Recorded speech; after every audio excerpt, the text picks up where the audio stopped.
5 different chief financial officers, one after another, helped the FBI build a criminal case against their own CEO. He was acquitted on every single charge. For years, executives at one of the largest healthcare companies in America held meetings with a chilling nickname, family meetings, where they'd calculate the gap between their real earnings and what Wall Street expected, and simply invent the difference. By the time it was over, they'd fabricated more than $1 billion in fake earnings. This is the story of HealthSouth. HealthSouth was built by a man named Richard Scrushy, who founded the company in 1984 and grew it, over less than 2 decades, into the largest publicly traded healthcare services company in the United States.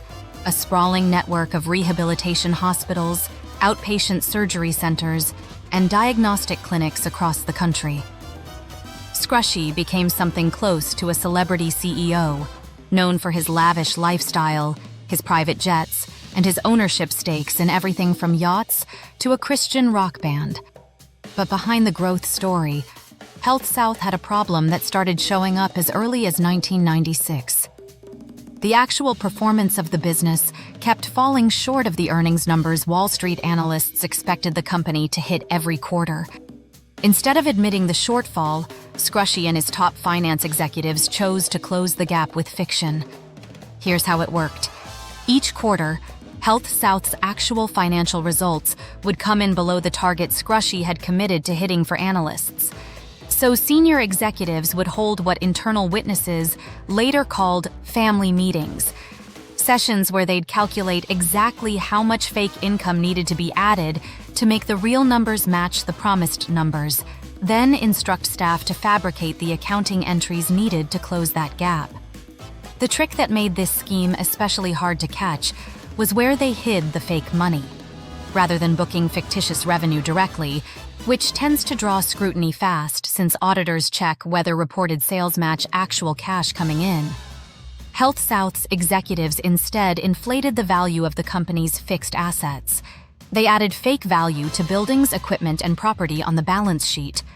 Auditors were far less likely to catch discrepancies in asset valuations than in revenue figures, because those numbers don't have to reconcile against incoming cash the same way sales do. It was a quieter, more durable way to lie. This went on for years, spanning multiple CFOs. And this is where HealthSouth's story becomes genuinely unusual. Over the life of the fraud, 5 different chief financial officers cycled through the company, and eventually, several of them became cooperating witnesses against Scrushy himself. The unraveling began in early 2003. One of those former CFOs, William Owens, went to the FBI and agreed to wear a hidden wire into a meeting with Scrushy, secretly recording their conversation about the accounting fraud. That recording became one of the most damning pieces of evidence in the entire case. Federal agents raided HealthSouth's headquarters days later, and the SEC filed civil fraud charges accusing the company of inflating earnings by approximately $1.4 billion. Scrushy was fired. The company's stock, which had traded above $20 a share, collapsed to under 50 cents in a matter of days. Scrushy was eventually indicted on 85 federal counts, including charges under the newly passed Sarbanes-Oxley Act. The law passed in the wake of Enron specifically to hold CEOs personally accountable for certifying false financial statements. Scrushy became the first CEO ever prosecuted under that provision. 5 former CFOs pleaded guilty to their roles in the fraud and agreed to testify against Scrushy at trial, laying out years of fabricated numbers and family meetings in direct testimony. It seemed, on paper, like about as strong a case as prosecutors could ask for. 5 separate insiders from 5 separate points in the timeline, all describing the same scheme, all pointing at the same man at the top. In June 2005, the jury acquitted Richard Scrushy on all 36 counts. Scrushy's defense had argued that he was kept deliberately in the dark by subordinates who ran the fraud without his knowledge or direct approval, that the CFOs who testified against him were protecting themselves by shifting blame upward.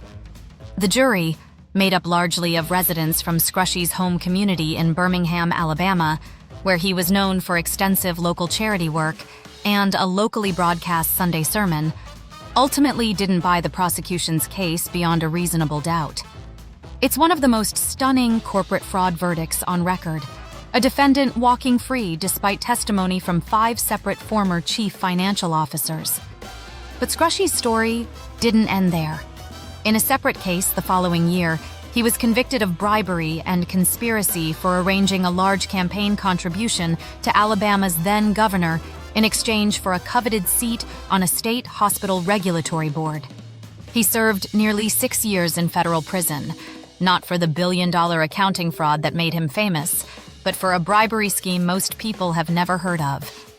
HealthSouth itself survived.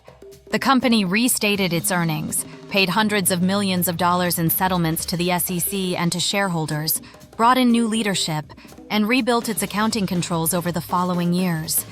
It continued operating for over a decade afterward, eventually rebranding entirely under a new name, a quiet final severing from the scandal that had once defined it.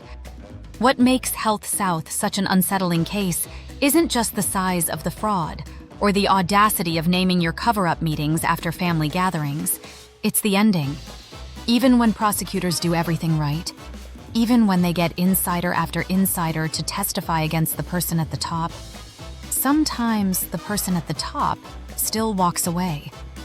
Scrushy eventually went to prison, just not for the crime this video is actually about. Everything I use to make videos like this, scripts, tools, more stories, linloopsoftware.com. Tomorrow, the bank that hid its losses in a fake reinsurance company for 30 years.